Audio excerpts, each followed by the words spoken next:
Hello， 老师们好，我是品歪方老师。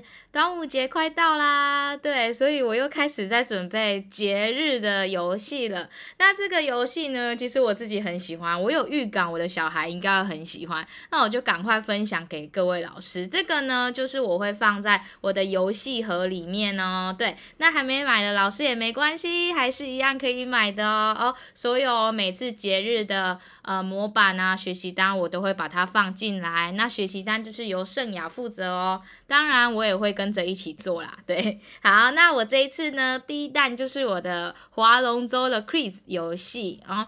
很简单的一个小游戏，只是想要跟他们玩一下，刺激一下这样子而已。就是，你看龙舟在跑，然后呢，我们就一直往下按就好，或者是你点一下荧幕，就会出现题目。端午节是什么时候？请他们回答哦。然后呢，我们这个呢，永远都是有对的游戏，因为我不要让他们觉得很失望嘛，所以我们就一直按打勾。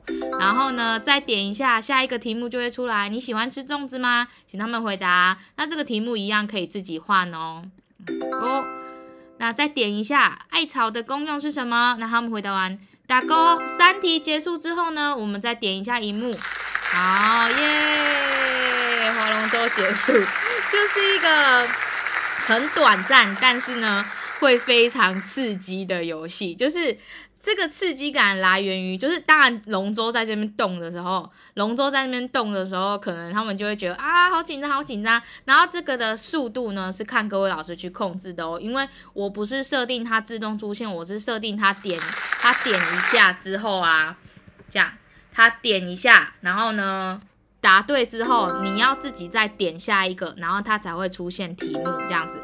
这个速度由老师控制，因为我觉得如果我一直让它连续出现的话，我怕老师自己也会手忙脚乱，因为老师是一个气氛调节者嘛，对不对？然后学生来主导他的回答，所以我觉得就是我们来控制那个气氛、那个速度这样子。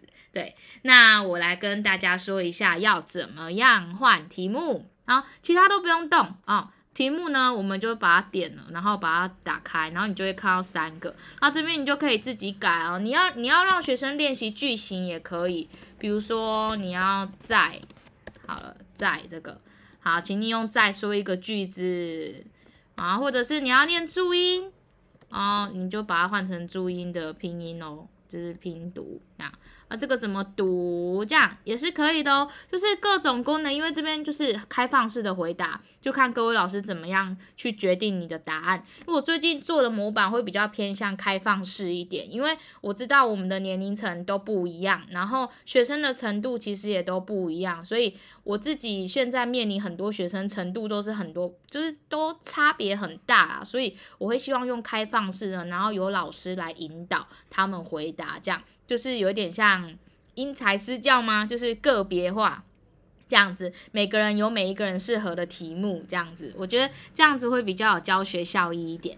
那我们改完之后呢，我们一样就把它移回来放好就好了，对，然后我们就可以播放，然后就点一幕啊，读，再点一下，读，再点一下，读完了，再点一下，耶，恭喜你，对。